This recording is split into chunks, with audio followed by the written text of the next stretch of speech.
Hi! In front of me is CAT S75 and today I would like to show you how you can operate App Permission Manager on this device.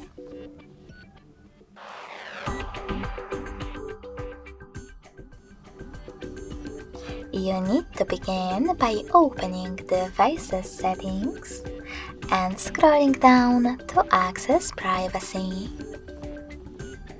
Following that, tap on Permission Manager and click on one of those devices options, like Location. Now tap on an app that you wish to manage, in this case Calendar, and choose the best option for you by clicking on the chosen one. Allow only when using the app, ask every time, or don't allow.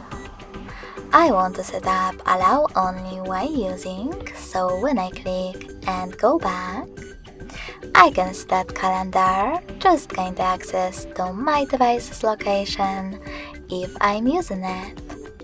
But you can always select an app that you wish to manage and click on See All Permissions instead.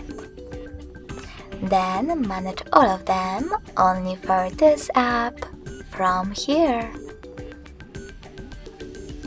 Thanks so much for watching. If you enjoyed this video, smash that like button, comment, and subscribe. Bye!